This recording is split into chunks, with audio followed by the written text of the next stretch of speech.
नमस्कार। देश का सबसे पुराना न्यूज चैनल जी न्यूज, देश का सबसे भरोसेमंद न्यूज चैनल जी न्यूज और उसी जी न्यूज पर बहस के नंबर 1 शो ताल ठोक के में आपका स्वागत है। मैं हूं दीपक चौरसिया।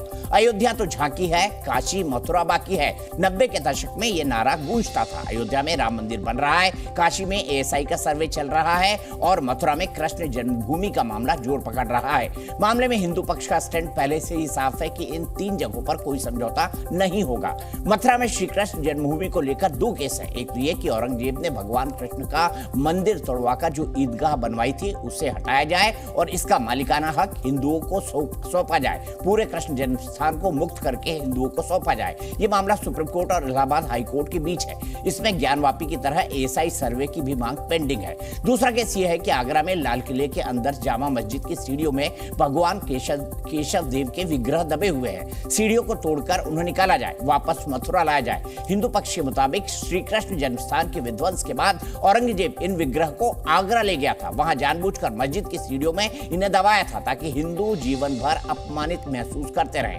आगरा कोर्ट में आज भी इस मामले की सुनवाई थी, लेकिन एक बार फिर मुस्लिम पक्ष यानी सुन्नी वक्फ बोर्ड और दीवाने खास से कोई भी सुनवाई में नहीं पहुंचा, जबकि हिंदू पक्ष कह चुका है कि यहां बात मस्जिद की नहीं, सिर्फ 4-6 सीढ़ियां तोड़वाकर देखने की है।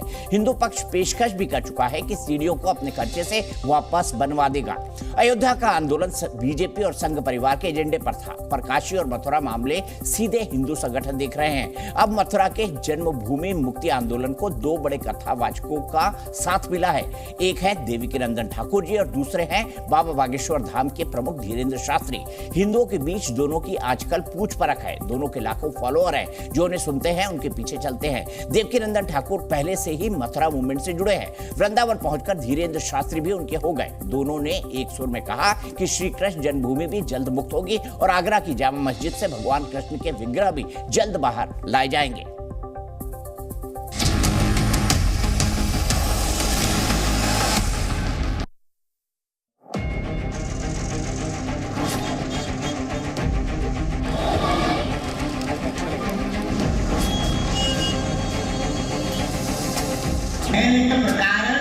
हमारे ठाकुर जी जल्दी जल्दी बाहर निकल गए और कृष्ण जन्मभूमि का जल्दी से हम चाहते हैं कि कम समय में हमारे कृष्ण जी को आजाद कर लिया जाए।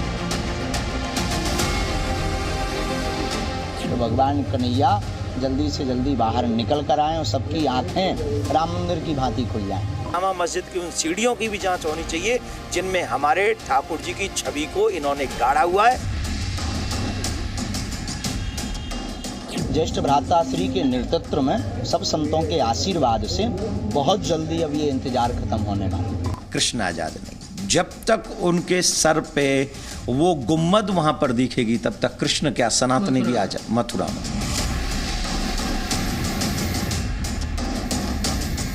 काशी अयोध्या झांकी थी, मथुरा बाकी है।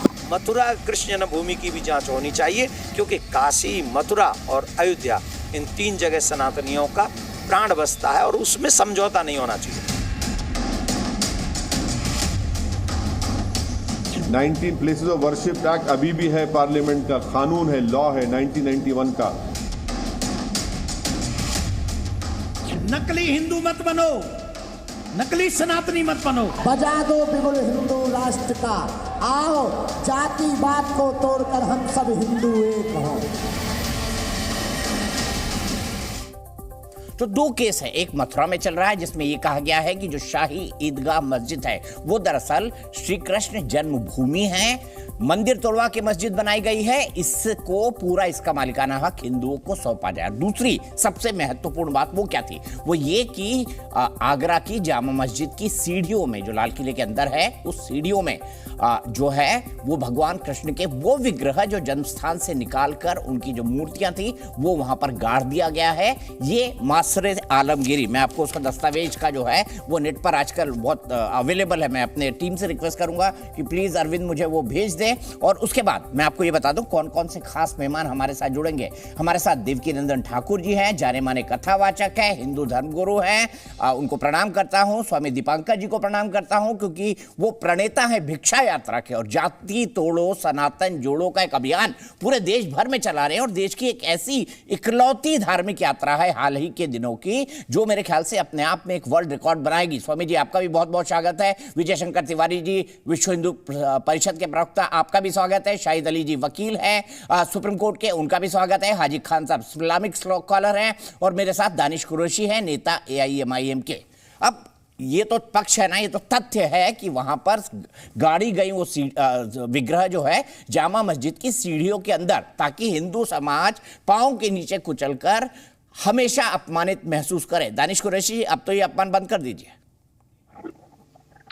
देखिए, देश में संविधान लागू है, और संविधान जब से लागू हुआ है तब से तमाम चीजें जो हैं वो सारे एक्सक्लूडेड हैं, ये आपको मानना पड़ेगा। रह गई दूसरे नंबर की बात कि अब से पहले जो कुछ भी होता रहा, जो कुछ भी करते रहे, चाहे किसी भी राज्य के नेता रहे हों या किसी भी प्रकार के धार्मिक लोग रहे हों, जिन्होंने अब से पहले सत्ता के जोर पे सब कुछ किया, तो रूल ऑफ लॉ के मातहत ये हो नहीं सकता। ये बात बिल्कुल वाज़ेह तौर पे है, ये आपको समझ लेने की जरूरत है। क्या वाज़ेह तौर पे दानिश भाई बताइए ना, क्या वाज़ेह तौर पर है? कानून के तहत ही देवकी नंदन ठाकुर जी जा रहे हैं ना। उन्होंने मुसलमान समाज से अपील की है कि भाई हम सीढ़ियां भी बनवा देंगे तो मस्जिद का मामला ही नहीं है। हमारे जन्मस्थान की मूर्तियां दबी हुई है। दानिश कुरैशी जी, आप समझ रहे हैं? अरे मैं आपके स्टूडियो पे कह दूंगा, कल के दिन में क्लेम कर दूंगा, तो क्या वहां पे आप खुदाई करवा लेंगे? क्या करेंगे आप? तो ऐसा ही सर्वे करा लीजिए ना दानिश कुरैशी जी। और ये तो इतिहास लिखा हुआ है ना। देखिए, जो कानून है उसके मातहत ही, रूल ऑफ लॉ के मातहत ही आपको काम करना पड़ेगा। तो रूल ऑफ लॉ के हिसाब से कर रहे हैं, आपसे अपील भी कर रहे हैं कि भाई गंगा जमुनी तहजीब है, तो औरंगजेब ने क्यों भगवान की मूर्तियां गाड़ दी चाहिए मस्जिद के अंदर? बताइए क्यों गाड़ दी भगवान की मूर्तियां औरंगजेब ने? दानिश कुरैशी जी, प्लेसेस ऑफ वर्शिप एक्ट के मातहत आप मुझे ये बताइए कि इस देश में कितने सारे जगह पे खुदाई करनी है, बताइए आप मुझे ये बताइए। चलिए सर, 3 ही जगह बोल रहे हैं, काशी मथुरा और काशी मथुरा और अयोध्या, जिसको सुप्रीम कोर्ट ने निपटा दिया है। हम तो 3 ही जगह बोल रहे हैं भाई। मानने के लिए नहीं है, हम तो बाबरी मस्जिद के मानने के लिए नहीं है, तो दूसरी बात की कहां रह गई बात? मत मानिए आप, कानून ने तो काम कर दिया है। कोई बात अगर आपको शुतुरमुर्ग बनना है तो बन जाइए दानिश कुरैशी जी। सुनिए, तारीख तो जानेगी ना कि क्या किया कानून ने, और तारीख ये भी जानती है कि औरंगजेब ने क्या किया और क्यों दानिश कुरैशी औरंगजेब के पीछे चल रहे हैं। तारीख ये भी जानती है दानिश कुरैशी। तारीख ये भी जानेगी, सुनिए, तारीख ये भी जानेगी कि देश में संविधान लागू था, रूल ऑफ लॉ था। तो संविधान के हिसाब से ही महाराज जी गए हैं कोर्ट में, संविधान के हिसाब से ही गए हैं।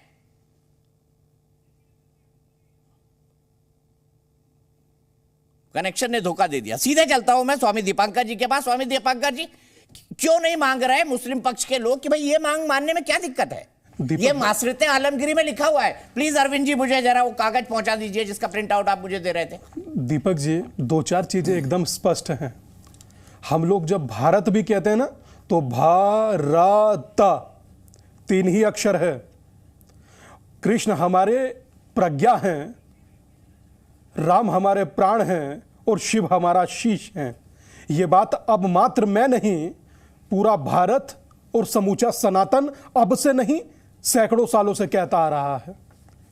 न्यायिक लड़ाई भी लड़ता आ रहा है, बोलता भी आ रहा है, अपमानित भी होता आ रहा है, और बहुसंख्यक होने के नाते अपना तिरस्कृत होते भी अपने आप और अपने देवताओं को देखता आ रहा। यह हम लोगों का स्वभाव नहीं है, यह हम लोगों की सोच भी नहीं है।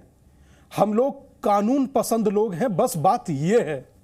इसलिए हर चीज में प्रतीक्षा करना, हर चीज में इंतजार करना, हर चीज में टकटकी लगाए देखना। मगर अभी आपके संवाद में दानिश भाई एक बड़ी बात बोल गए कानून को लेकर के, जो कि मैं समझता हूं कि मात्र दानिश भाई ऐसा बोल सकते हैं कानून को लेकर के।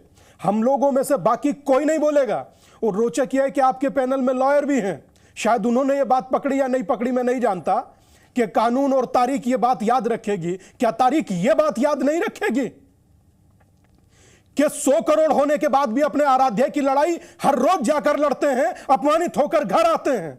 क्या तारीख ये याद नहीं रखेगी कि आप हमेशा महादेव के लिए आप हमेशा कृष्ण के लिए, आप हमेशा राम के लिए दर दर ठोकरे खाते रहे।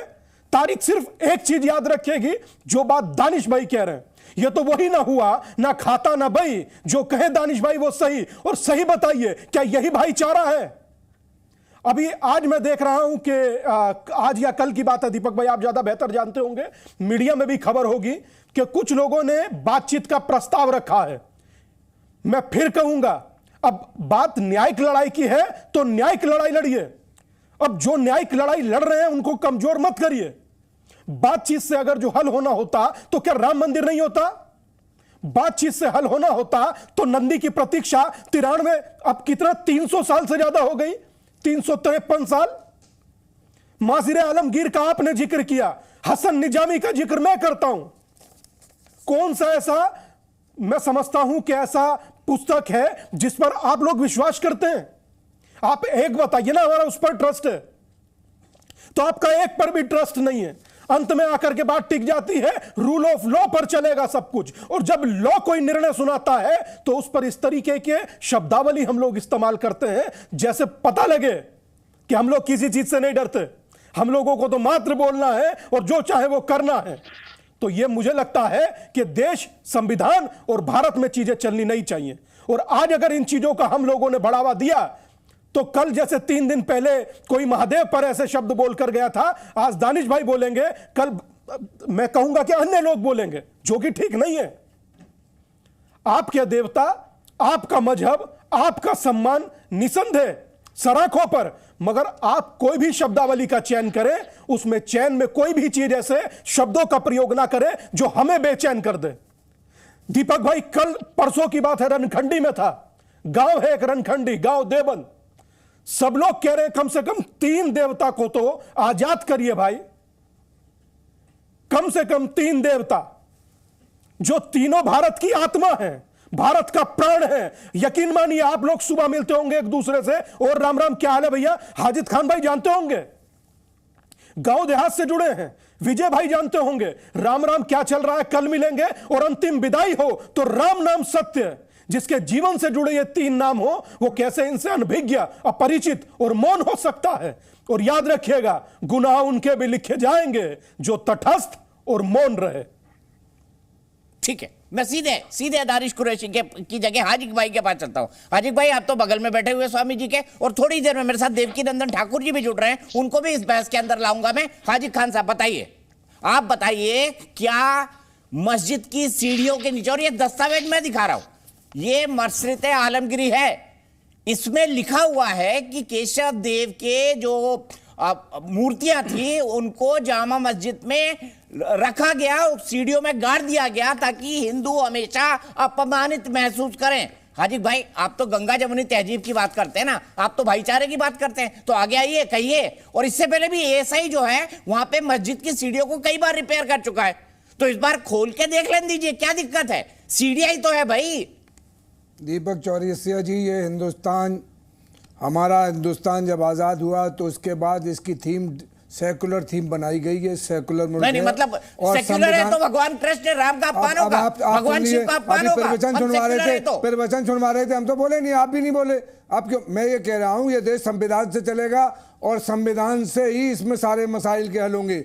रही बात कि सुप्रीम कोर्ट ने अपने बाबरी मस्जिद के फैसले में पेज नंबर, सफ़ा नंबर 97 पर लिखा है कि हमने इस दुनिया के इतिहास को देखा है और भारत के भी इतिहास को देखा है, और भारत के इतिहास और दुनिया का इतिहास खून से लहूलुहान है। जब हमारे हिंदुस्तान में मुसलमान नहीं आए थे तो उससे पहले हिंदू राजा जब आप एक दूसरे से लड़ा करते थे, और जब जो राजा हार जाता था तो उसके जो भगवान हुआ करते थे उनके मंदिर तोड़ दिए जाते थे, और उसकी जगह जो नया राजा जीतता था वो समझ नहीं पाया कि आप इतिहास कौन सी पुस्तकों से पढ़ते हैं। ये आपके लिए विशेष कहीं छपती है मेरे ख्याल से, आपको भी भेज दूंगा। स्कॉलर के लिए जो है हिंदू इतिहासकारों की, सुप्रीम कोर्ट कह रहा है, मैं रुकूंगा। दीपक जी, आप नहीं देख रहे, सुप्रीम कोर्ट को कोट कर रहे हैं, 97 पेज पे कहा है, 97 पेज सुप्रीम कोर्ट के ऑर्डर में। आप नहीं सुनना चाहते ना, सही बात। रही बात ये जो 400 साल पहले इस्लाम तो 1450 साल पहले आया, और जो आया यहाँ मार काट के चला गया। राम कृष्ण और शिव भगवान का अपमान किया, जिसके बारे में हम कहते हैं सत्यम शिवम दीपक चौरसिया जी अपने टीवी पे दिखाकर आप कर रहे हो कि राम की तौहीन कर रहे हो, कृष्ण की तौहीन, कि औरंगजेब ने उन्हें कैद कर दिया। अगर बहुत जैसा कि हिंदू आस्था रखते हैं उसके एतबार से आप तौहीन कर रहे हो। ये लिखा हुआ है, ये कागज कि अगर जैसे कि श्री कृष्ण की पावर बताते हैं हमारे हिंदू भाई, उसके एतबार से औरंगजेब उनको नहीं कैद कर सकता था। आप बता रहे कैद कर दिया, ये बता रहे कैद कर दिया। मेरे एतबार से मेरे भाई, आप हिंदू हमारे भाई बताते हैं, रुक जाइए एक मिनट के लिए। महाराज जी बताइए, आपकी इस पिटीशन का आधार क्या है जिस पर आज सुनवाई हुई, और मुस्लिम पक्ष जानबूझकर इसमें क्यों नहीं आ रहा है?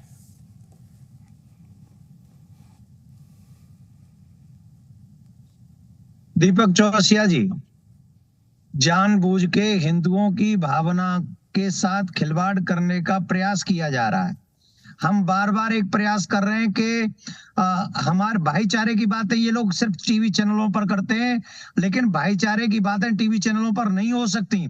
अगर हमें भाईचारे की बातें करनी है तो हमें एक दूसरे की भावना का, आस्था का ध्यान रखना पड़ेगा।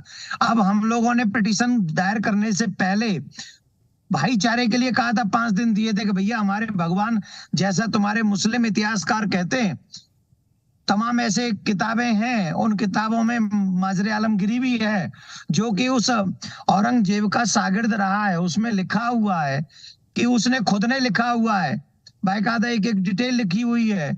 उसमें बताया है कि इस दिन ऑर्डर हुआ, इस दिन सेना गई, इस दिन वो ढांचा ढा दिया गया, मंदिर गिरा दिया गया, उस दिन फिर वहां से मूर्तियां निकाली गई। ये सारी चीजें उसमें है, दिखा रहा हूं महाराज जी। और ये मोस्टली जो है आपकी टीम से मिला है मुझे, और ये नेट पे भी मिला है 95% लोग। ये आदेश दिखा रहा हूं महाराज जी मैं चैनल पे जी। ये मासरत आलमगिरी का चैप्टर नंबर 13 है, जिसमें ये पूरा डिटेल से वर्णन किया गया है। अब बोलिए महाराज जी अपनी बात।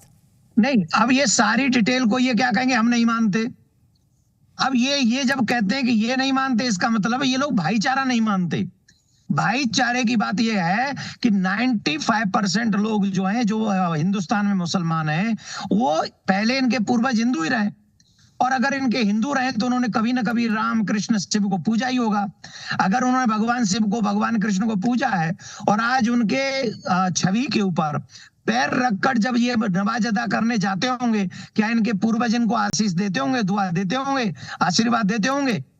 अगर नहीं, और 100 करोड़ लोगों की भावना की अगर आपको थोड़ी भी रिस्पेक्ट है, तो हमें ये कहना चाहिए कि नहीं, जांच कीजिए, अगर सीढ़ियों में इनके भगवान की छवि है तो वो इनको वापस दे देनी चाहिए। सीधी सी बात है, इसमें किंतु परंतु ये मानते ये नहीं मानते, इसका मतलब है कि आप हमारी भावनाओं के साथ सिर्फ खिलवाड़ कर रहे हैं। चबूतरे पे 1965 में शुरू हुआ वो मामला, और उसका मुकदमा 1985 में हुआ। चबूतरे से फिर आप मंदिर में पहुंचे, फिर मस्जिद में पहुंचे, फिर गुम्मत के ASI की रिपोर्ट में जो वहां निकला, उसमें बौद्ध धर्म का निकला। सुप्रीम कोर्ट कह रहा है, मैं कह रहा हूँ, क्या बोलते हैं ASI रिपोर्ट कह रही है। हाजिक साहब थोड़ा सम्मान के साथ, हाजिक साहब थोड़ा सम्मान के साथ महाराज जी से बात कर रहे हैं, प्लीज इतना सम्मान रखिए। मैं महाराज जी 1 मिनट रुक जाइए। बार बार कहते हैं कि अयोध्या का जो जजमेंट है, अयोध्या के जजमेंट में कोर्ट ने कहा कि मस्जिद नहीं है, बौद्ध धर्म का मंदिर है, लेकिन हम फिर भी मंदिर बनाने को दे रहे हैं। क्या ये था विजय शंकर तिवारी जी अयोध्या के जजमेंट में? उसके बाद मैं महाराज जी के पास वापस जाऊंगा,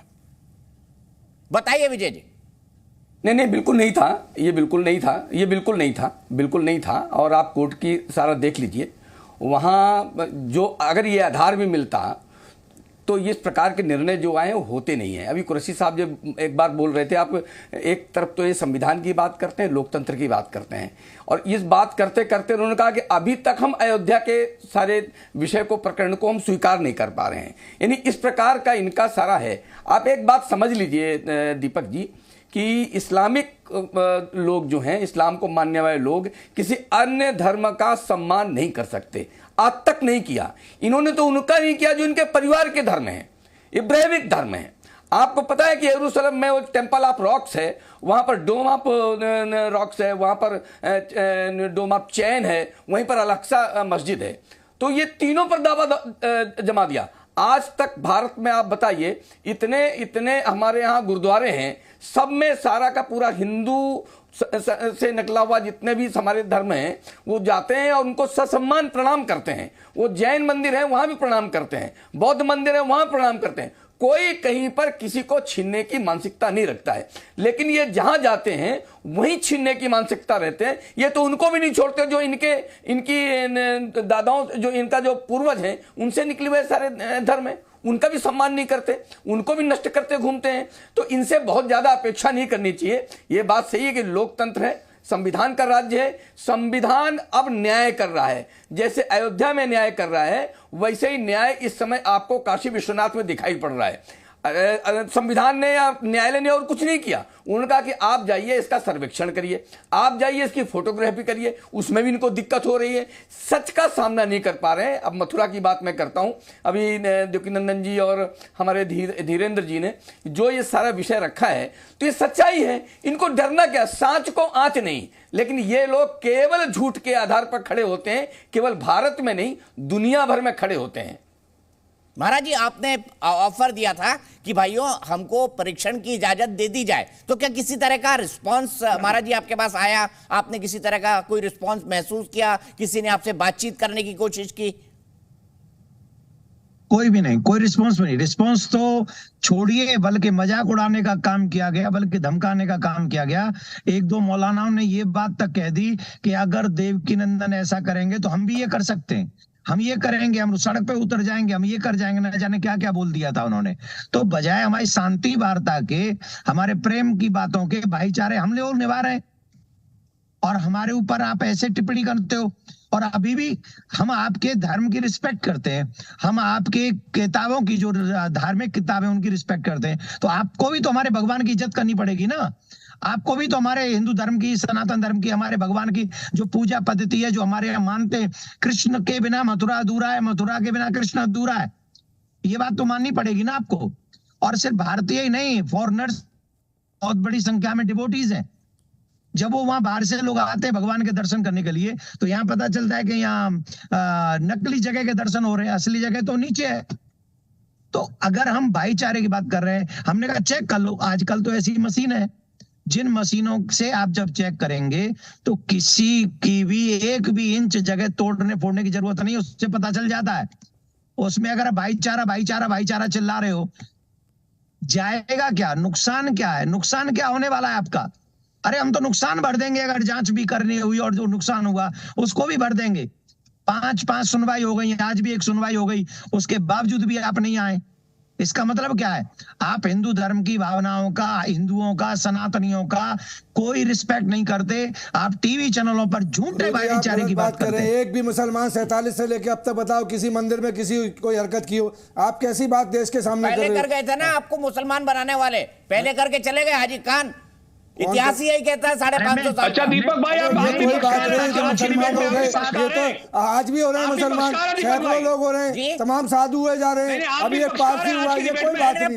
जो धर्म की आजादी है, आज भी कौन सा धर्म है, इस पर भी पाबंदी लगा देंगे। आप दीपक चौरसिया जी पर भी पाबंदी लगा देंगे जब हमारे देश का संविधान इस बात की इजाजत देगा। होगा, कोई प्रॉब्लम नहीं है। महाराज जी ने यही फैक्ट दिखाया कोर्ट के अंदर कि मैं दीपक चौरसिया पक्षकार हूँ, देवकीनंदन ठाकुर साहब के साथ है, दीपांकर जी साथ में है, और बाकी जो है वो आपके साथ में, तो हमको भी तो पता चले। दानिश कुरैशी जी, प्रॉब्लम ये है आपको सच नहीं सुनना चाहते आप लोग। नहीं, आपको सच जो है आपके लिए शर्मनाक है, सच आपके लिए एम्बैरेसिंग है, लेकिन ये आपको हकीम थोड़ी है।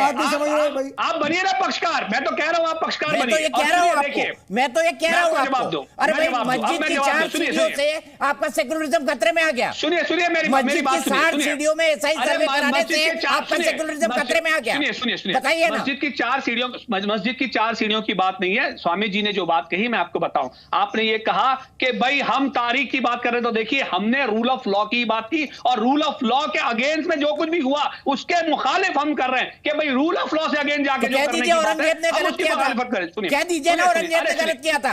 आप तो भारतीय हिंदू है ना। बहुत सारे राजाओं ने गलत किया था। औरंगजेब ने गलत किया था, बोलिए ये काम मथुरा के लिए बोलिए। अपने अरे सुनिए, हर राजा ने अपने अपने दौर में सब कुछ किया, हत्याएं भी की, रजवाड़े चलाने के लिए राजपाट भी लूटे, चलाए भी, सब कुछ किया, कोई बाकी नहीं है उसमें। सब मजहब के लोग आ गए, कोई बाकी नहीं। औरंगजेब का नाम लेके बोलिए ना, मैं तो आपको स्पेसिफिक केस बता रहा हूं मेरे भाई दानिश कुरैशी। मैं कोई स्टेटमेंट नहीं दे रहा, मैं स्पेसिफिक केस बता रहा हूं आपको। ये रहा उसका प्रमाण।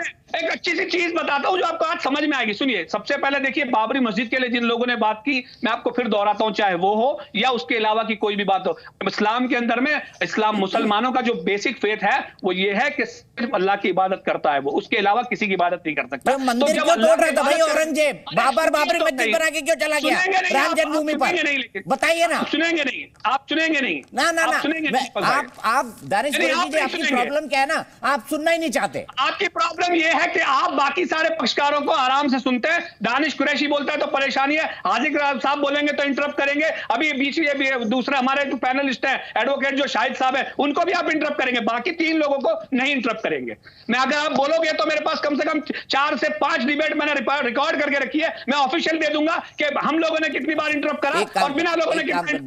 दानिश जी, कल से ना, मैंने कल भी आपको सुझाव दिया था, आप एक काम करिए, जब गेस्ट कोऑर्डिनेटर आपको शो के लिए बुलाए ना, तो बोलना मैं यही सवालों के जवाब दूंगा, ये सवाल मुझसे ना पूछे जाएं, लिख के दे दीजिए, मैं वही पढ़ दूंगा यहाँ पे। आप अपने कोऑर्डिनेटर से कहिए कि आप भी उसमें पक्षकार है, तब हमको पता चलेगा कि दीपक भाई भी पक्षकार है। अरे मैं सच का पक्षकार हूं, मैं सबूतों का पक्षकार हूं। महाराज जी बताइए, मैं क्या सच ना बोलूं, क्योंकि दानिश कुरैशी को बुरा लग रहा है। आप मानने को तैयार नहीं, हम तो सबूत लेके बैठे हैं। ये बैठे, बहुत सबूत है सर, बिखरा पड़ा है पूरे हिंदुस्तान में सबूत। कोई नहीं, आक्रांताओं का जिनसे आपको बड़ा प्रेम है, देवकीनंदन ठाकुर जी। देखिए, मुझे एक बात समझ में नहीं आ रही है। औरंगजेब बाहरी आदमी था, औरंगजेब ने सनातनियों को दुख दिया, सनातनी भावनाओं के साथ खिलवाड़ किया, सनातन को तोड़ने का काम, सनातनियों को मारने का काम, सनातनी मंदिरों को तोड़ने का काम उसने किया। ये जितने भी यहाँ पर बैठे आपके टीवी चैनल पे, इन लोगों का किसी का भी औरंगजेब से लेना देना नहीं है। अब ये लोगों का लेना देना है क्योंकि इनके पूर्वज हिंदू रहे हैं, तो इनका लेना देना तो हमसे है। अब हमारे साथ आप धार्मिक तौर पे न खड़े हो, भावनात्मक तो आप खड़े हो सकते हैं, आप औरंगजेब के साथ खड़े होकर अपने आप को चोर साबित क्यों कर रहे हैं भाई? जी आप ये किस लिए कर रहे हैं? औरंगजेब के साथ 80% वजीर उसके हिंदू थे, आपसे ज्यादा बुद्धिमान थे, उन्होंने तो एतराज नहीं किया। तुलसीदास उनके साथ थे, उन्होंने तो एतराज नहीं किया। आपसे बड़े थे वो, हिंदू में भी बड़े थे और हुक्मरान भी बड़े थे उस जमाने के एतबार से। देवकीनंदन जी मैं जवाब दूं, देखिए मेरी बात सुनिए, आप दोनों में से एक एक करके बोलिए क्योंकि मैं बाहर हूँ, मेरे को आवाज नहीं आ रही आपकी। हाजी साहब ने बोल लिया, हाजी साहब ने बोल लिया, दानिश जी अब भी बोल दीजिए। अब मैं कसम खा रहा हूँ, दानिश जब बोल रहेंगे तो मुंह पे उंगली रखूंगा, लेकिन झूठ नहीं बोलूंगा, लेकिन झूठ नहीं बोलूंगा। सुनिए देवकीनंदन जी, आप चाहते मैं झूठ बोलूं, आपके फेवर बोलूं? नहीं, मैं आपकी बात नहीं कर रहा, मैं देवकीनंदन जी को से बात कर रहा हूं। देखिए सुनिए देवकीनंदन जी, सबसे पहली बात, चाहे हाजिक भाई हो, चाहे दानिश भाई हो, चाहे शाहिद अली भाई हो, अगर आप मांगेंगे ना तो शायद दानिश कुरैशी अपना घर दे सकता है। देवकीनंदन जी चले जाइए आपकी आस्था को लेके, लेकिन अगर अल्लाह के घर की बात आएगी तो हिंदुस्तान तो क्या सारी दुनिया का कोई भी मुसलमान इस बात पे नाराजी होने का कोई स्कोप ही नहीं है। दुनिया के मुसलमानों पे हमारा, क्योंकि आपके लिए तो उम्मा है ना भाई, उम्मा, मुस्लिम ब्रदरहुड, यही तो प्रॉब्लम है आपकी, यही प्रॉब्लम है दानिश कुरैशी जी, आपने सच बोला, यही आपकी प्रॉब्लम है। मुसलमान और मुसलमान का ही भाईचारा हो सकता है, ये अम्बेडकर लिख के गए थे, मुसलमान और मुसलमान का भाईचारा। क्यों विजय शंकर तिवारी जी लिखा जा रहा है अम्बेडकर जी ने, मुसलमान का मुसलमान से ही भाईचारा हो सकता है। संविधान के माते, सुनिए, संविधान के माते किसी को उम्मती मानना गुनाह है। उसी ने संविधान बनाया भाई, बाबा साहब अम्बेडकर ने संविधान बनाया कि सिर्फ मुसलमानों का मुसलमानों से भाईचारा होगा, लिख के गए वो आपके लिए 1935 में। सुनिए, आप अगर कहें, सुनिए, अब जब हम बात करते हैं तो क्या कानून गुनाह है? दीपक भाई मुझे ये बताइए, गुनाह है? मैं शाहिद भाई के पास जाऊंगा, शाहिद भाई, महाराज जी ने एक बड़ी बात की है, देवकीनंदन ठाकुर जी ने, आप क्या कहेंगे? आप वकील हैं, मैं इस आर्ग्यूमेंट में जाता ही नहीं जिस आर्ग्यूमेंट में मैं हाजिक भाई और दानिश जी के साथ गया था। बताइए शाहिद भाई। देखिए, बहुत आदर के साथ स्वामी जी को भी और देवकीनंदन ठाकुर साहब को भी, इन दोनों की बात मैंने सुनी। स्वामी जी ने एक बात कही कि साहब बातचीत करने का सिलसिला ख़त्म हो गया है, हम कोर्ट का रास्ता देख रहे हैं और हम कोर्ट में जो कुछ बात होगी वो कोर्ट में देखेंगे। तो अब जब कोर्ट में देखने की बात है और हम लोग या आप लोग सारे लोग कानून के मानने वाले लोग हैं, कानून को ही मानना भी चाहिए, कानून की सुपरमेसी हमेशा होनी चाहिए। तो जब कोर्ट में मैटर में लंबित है और कोर्ट में पिटीशन लगाई है ठाकुर साहब ने, तो ऑनरेबल कोर्ट जो भी फैसला करेगी वो सबको मानना होगा। उसके अंदर जो प्रोसीजर हैं, एक कोर्ट में, दूसरी कोर्ट में, तीसरी कोर्ट में, सुप्रीम कोर्ट तक, तो इसलिए इसमें ना तो मुस्लिम पक्ष को ना हिंदू पक्ष को ये लेने की ज़रूरत है, साहब बेइज्जती हो गई। देश में ये जो मुसलमान और हिंदू जो यहाँ पर एक चीज़ हो रही है कि साहब एक दूसरे को भाई नहीं मानते, साहब एक दूसरे के यहाँ पर भात देते हैं, एक दूसरे की बच्चियों की शादी करवाते हैं, एक दूसरे के बच्चों को पालते हैं। ये देश का शिष्टाचार है, इस देश का प्रेम है। और कुरान को अगर पढ़े, मैं मुसलमान भाइयों से खास तौर से कहता हूँ, एक मिनट दीपक भाई मैं बता रहा हूँ, दीपक भाई आपके लिए ही बता रहा हूँ, आपके लिए बता रहा हूँ, स्वामी जी की मौजूदगी में बता रहा हूँ मैं, और अपने 2 मुस्लिम पंडित की मौजूदगी में बता रहा हूँ। कुरान में एक नहीं 5 आयतें ऐसी हैं जिन आयतों से अल्लाह सुब्हानहू ताला हमें हुक्म देता है, मुसलमानों को हुक्म देता है कि दूसरे के मजहब की रेस्पेक्ट करिए, दूसरे के मजहब को बुरा मत कह दीजिए। ये कुरान का आदेश हमें, हम नहीं कह सकते किसी को बुरा, बार है हमारे ऊपर, हम कहते हैं तो मुसलमान रहे नहीं हम। तो औरंगजेब क्या करके गया शाहिद भाई? सब हकूक के ऊपर ये औरंगजेब क्या करके गया फिर मुझे बताइए ना शाहिद भाई, ये औरंगजेब क्या करके गया? सम्मान किया उसने दूसरे के धर्म का? कानून को अपने हाथ में तो नहीं ले रहे ना, फावड़ा लेकर खोदने तो नहीं जा रहे ना। ना एक मिनट, हम लोग भी औरंगजेब क्यों करके गया शाहिद भाई? के अंदर बात रख रहे हैं, एक एक्ट बना हुआ है पार्लियामेंट का, पार्लियामेंट ने बनाया, हिंदुस्तान की पार्लियामेंट ने बनाया सर, जिसमें ज्यादा लोग, अरे पार्लियामेंट ने तो सीए बनाया था, आपने मान लिया से आते हैं शाहिद भाई, पार्लियामेंट ने तो सीए भी बनाया था ना भाई। पार्लियामेंट के एक्ट पे हमें भरोसा है, हमारी कानून व्यवस्था पे हमें भरोसा है।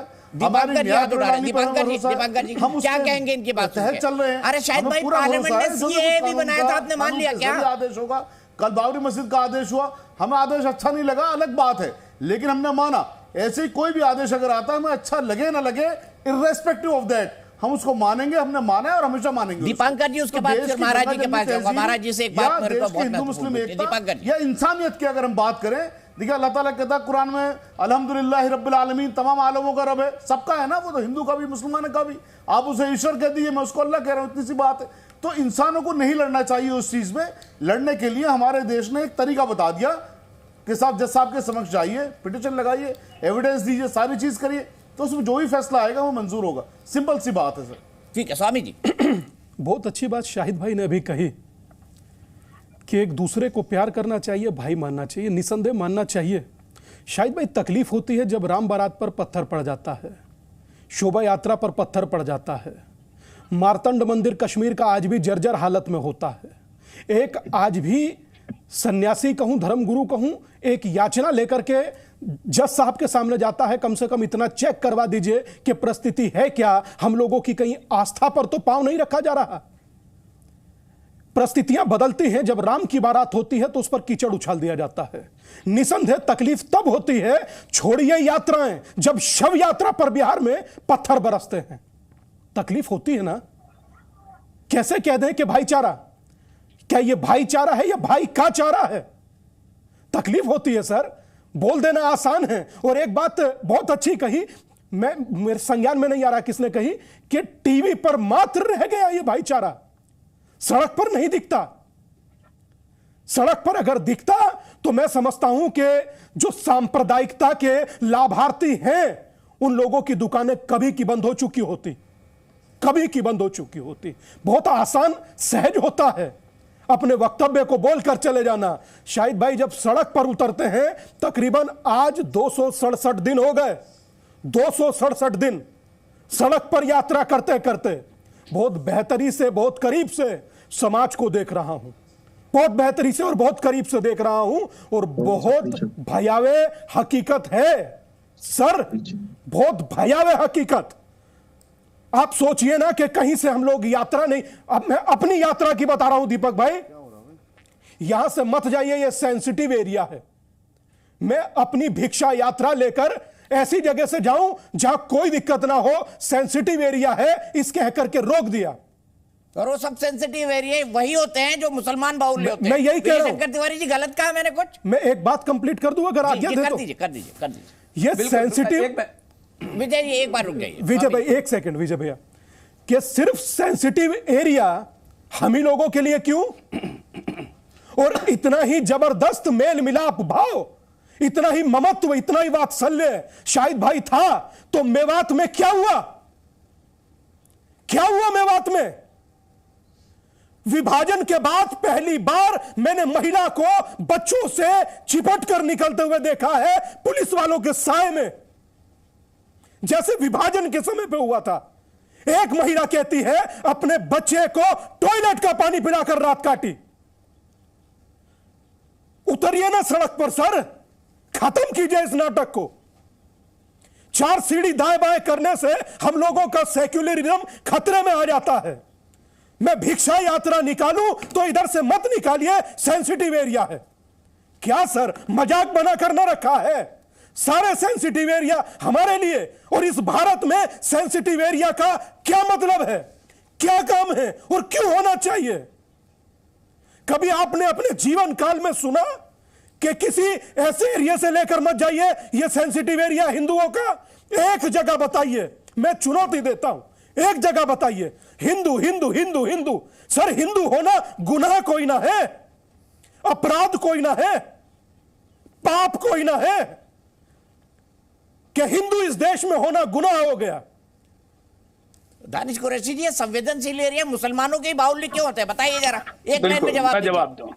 नहीं, बहुत सारी बातें दीपांकर जी ने कही है। देखिए मैं आपको बताऊं कैसे सेंसिटिव एरिया है। दिक्कत क्या है, दीपांकर साहब ने बात तो कही है लेकिन एक तरफा बात कही है। आप दीपांकर जी को वो भी देखना चाहिए कि नूह के अंदर में 10 दिनों से किस तरीके से लोग जो कहलाते ये कट्टरपंथी जो लोग हैं, उन्होंने किस तरह से वहां वातावरण बनाया, यहां तक के इंटेलिजेंस का रिपोर्ट तक पहुंच चुका सरकार पे, फिर भी क्या आया। ये तो एक बात हो गई। आप बताइए, मैं बताऊं सेंसिटिव, वहां कहां मुसलमान है मणिपुर में, बताइए कहां था मैं सेंसिटिविटी। उसके बाद मैं आपको बताऊं, ट्रेन के अंदर में एक आदमी 2 नेताओं का नाम लेकर गोली चला रहा है, गोली मार रहा है, अपने सीनियर अफसर को मार रहा है। बताइए कहां नहीं है सेंसिटिविटी, बताइए आप।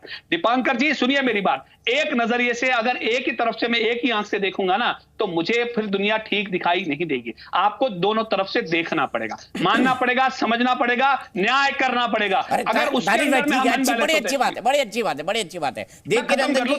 मैं दानिश भाई सवाल का जवाब याद करके रखना, क्योंकि महाराज जी बहुत देर से हाथ उठा रहे हैं, मैं गया नहीं। आप ये सवाल तैयार करके रखिएगा, ठीक है ना? दोनों तरफ से देखना पड़ेगा। आप देखिए ना, दोनों तरफ से 3 सीढ़ियों 4 सीढ़ियों का परीक्षण करवा दीजिए। हम तो देख रहे हैं, हमारे प्रदेश में तो कानून है कि जहां एक मुसलमान प्रॉपर्टी नहीं बेच सकता, एक हिंदू प्रॉपर्टी नहीं बेच सकता। यहाँ कानून है भारतीय जनता पार्टी के राज में। ये रुदाली मैंने बहुत सुना है 75 साल में, ये रुदाली बहुत सुनी है। देव के रुदाली, अरे कानून है, गुजरात में कानून है, गुजरात में कानून है भाई। दीपक भाई, आप तो गुजरात में रह चुके हैं, आपको नहीं पता डिस्टर्ब एरिया एक्ट के बारे में? ठीक है देव की, मैं भी बैठा हूं।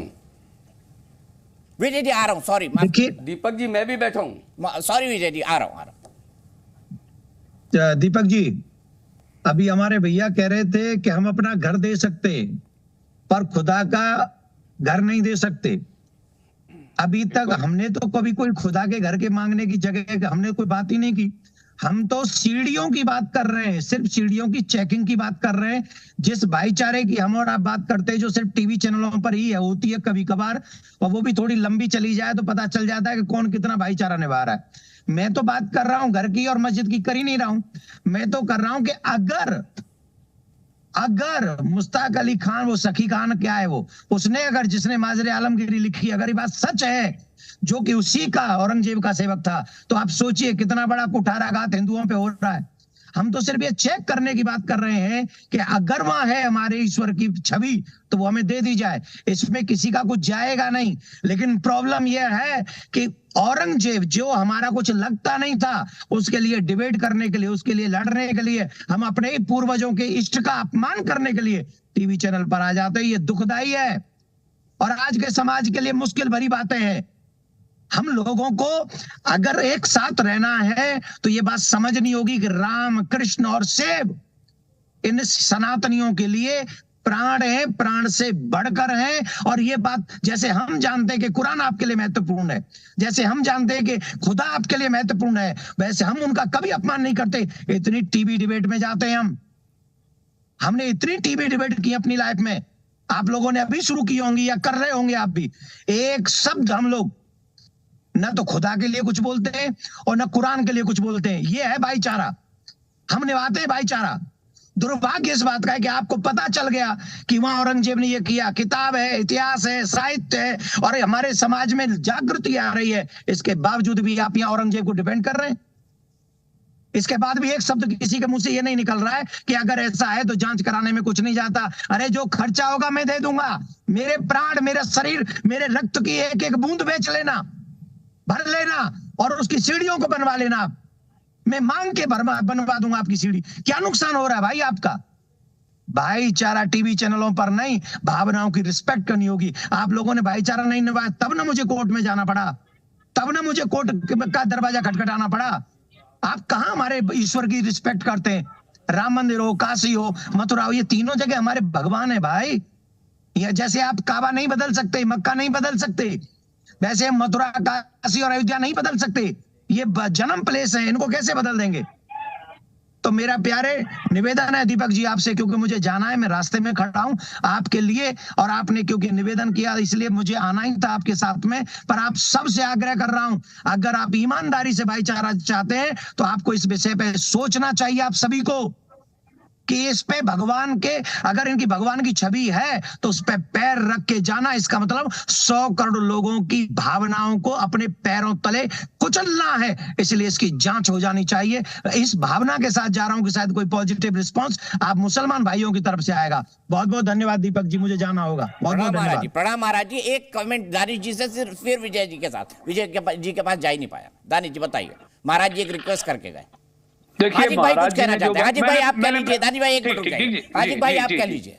देखिए मैं ये कह रहा हूँ कि इस्लामिक एतबार से कोई भी चीज़, जो चाहे पहले बादशाह हों या आज के बादशाह हों या क़यामत तक जो दुनिया में आने वाले लोग हों, हमारे इस्लाम के एतबार से कोई भी जगह मज़हब की इस्लाम मस्जिद नहीं बनाई जा सकती किसी गैर की जगह पे।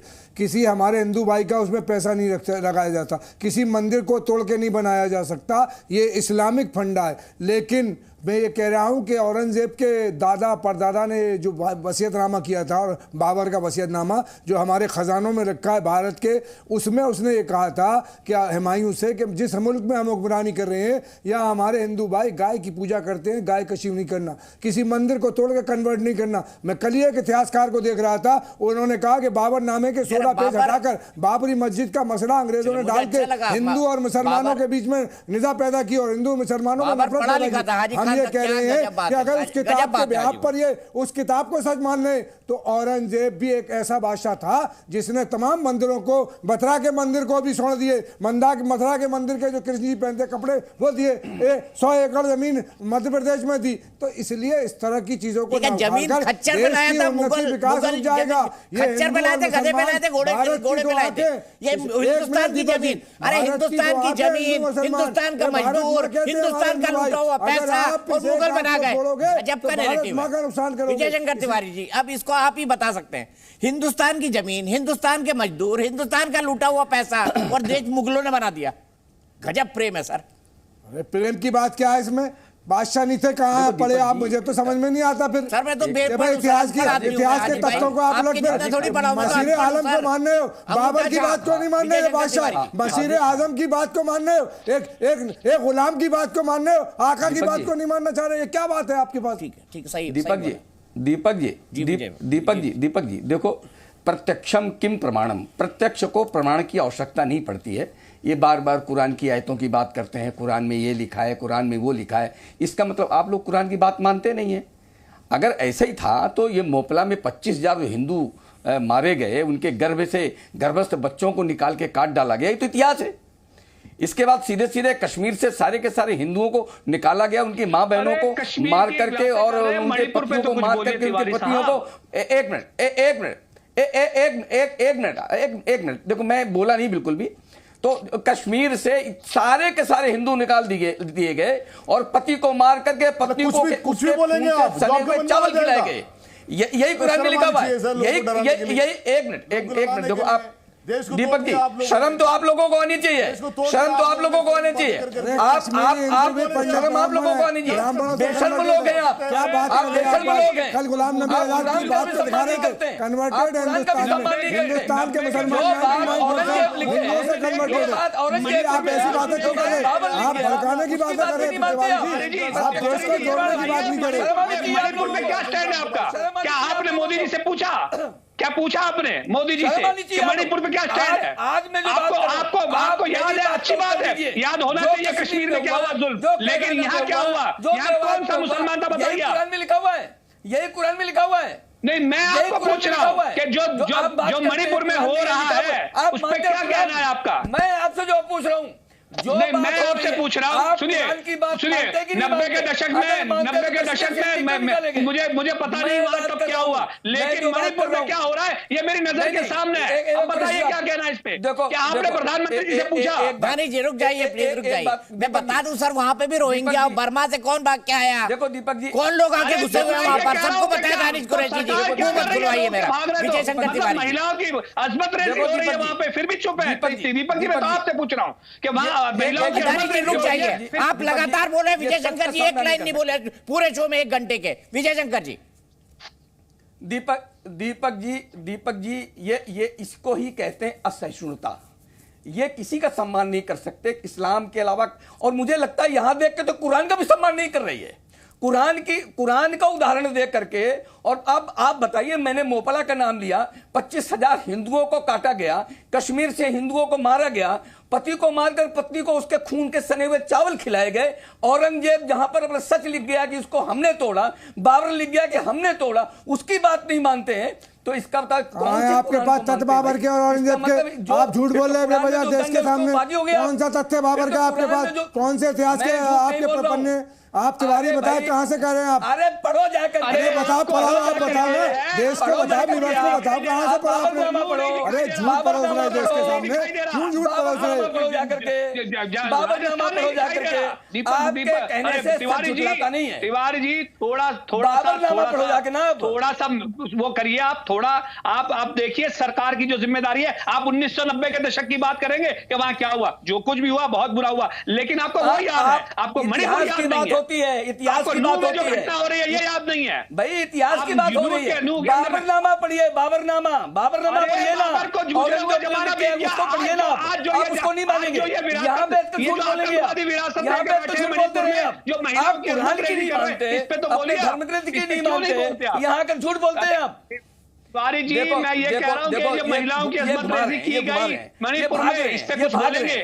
दीपक जी भाग रहे हैं अब, ये दीपक जी भाग रहे हैं। अभी ये बड़े बड़े उदाहरण दे रहे थे, अब भाग रहे हैं। कुछ बोलेंगे नहीं बोलेंगे? सच क्यों नहीं बोलते हो? सच क्यों स्वीकार नहीं करते हो? अरे 400 साल पहले जा रहे हो, अभी की कर लो बात भाई। 400 साल को तो बंद सुप्रीम कोर्ट कह रहा है, मना कर रहा है। कहाँ भाग रहे हो आप? कहाँ भाग रहे हो आप? बात करो ना, आप बात करो ना, सच का सामना करो ना, सच का सामना कहाँ कर रहे हो? अरे तिवारी जी, 400 साल पुरानी बात पे तो सुप्रीम कोर्ट भी मना कर रहा है, कोर्ट को नहीं मानने आप। कोर्ट कह रहा है कि हम नहीं कर सकते 400 साल पुरानी बातों के फैसले। सुप्रीम कोर्ट कह रहा है उसको नहीं मानना चाह रहे आप। लेकिन अभी जो घटना घटी गई है मणिपुर में, उस पर चर्चा नहीं कर रहे आप। अरे आज जो हो रहा है दीपक जी, इनके बनारस में सौंदर्यीकरण के नाम पर तमाम मंदिरों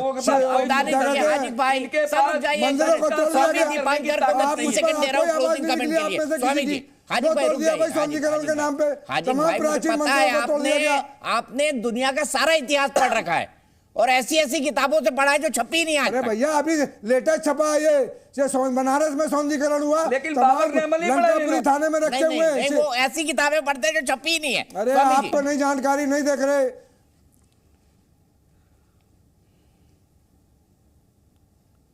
दीपक जी, जी बोलिए। दीपक जी, औरंगजेब की सबसे विश्वसनीय कही जाने वाली पुस्तक मासिर आलमगीर, जिसको लिखने वाले मुद्दईत खान, औरंगजेब की किताब, मैं जिक्र अब आपको कर कर पढ़कर बता रहा हूं। बहुत कहते हैं कि एविडेंस दीजिए, तो थोड़ा सा एविडेंस दे देते हैं। फारसी में है सर। अरे सर, हिंदी अनुवाद है, हिंदी अनुवाद है। यही दीपक भाई सबसे बड़ी प्रॉब्लम है। अब लिखने, अब बोल रहे हैं तो बोलने नहीं देंगे, इंग्लिश में हुआ है, अब बोल रहे हैं तो बोलने नहीं देंगे। और जब विजय भाई बोल रहे थे तो तीनों बोल रहे थे। अरे सर बोलिए सर, थोड़ा तो कट सी रखिए। बोलिए। 2 सितंबर औरंगजेब को काशी विश्वनाथ मंदिर टूटे जाने की जानकारी मिली। यानी बनारस में काशी विश्वनाथ मंदिर को 8 अप्रैल 1669 से 2 सितंबर 1669 के बीच तोड़ा गया था। फारसी में लिखी गई पुस्तक है मुगल शासक औरंगजेब की किताब माजिर आलमगीर, मुद्दईत खान ने लिखी 1710 से लेकर के। सर बोलने दीजिए सर क्या कहानी है ये? मरने के बाद की किताब है। कोई बात होती है क्या सर? आप लोग तथ्य देते हैं, बोलते हैं, जो भी सच या नहीं सच हम लोग बोलते हैं क्या? थोड़ा तो कट सी सर। बस मैं इतना ही कहूंगा दीपक भाई, टाइम और मर्यादा को देखते हुए, कि सिर्फ एक छोटे से शब्द में बात को खत्म कर देता हूं कि ना खाता ना बही, जो आप कहें वो सही, ये कैसे संभव है? ये सुप्रीम कोर्ट ने कहा, ये संभव नहीं हो सकता। सुप्रीम कोर्ट ने कहा। दीपक भाई, ठीक है, मैं यहीं पर रहूंगा, अफसोस मेरे पास वक्त इतना कोई नहीं भी है, खाता नहीं, लेकिन- कोई रिकॉर्ड नहीं, ना कोई राम की वहाँ कुछ भी थी, वहाँ बौद्ध मजहब के अशोक की निकली। खान साहब से अकेले इंटरव्यू कर लीजिए दद्दा, हम लोगों के बस की तो नहीं है। गलत बयानी मत करो देश के सामने, देश की ऐसा एकता इतिहास को मत पढ़ा है तोड़ो। जो कोई नहीं जानता। देश हाजी देश साहब, की भाईचारा बहुत मत बढ़िया, तोड़ो बहुत देश बढ़िया, को, बहुत ये बढ़िया। मंदिर आपके लिए मस्जिद नहीं एक पड़े रह जाएंगे। जी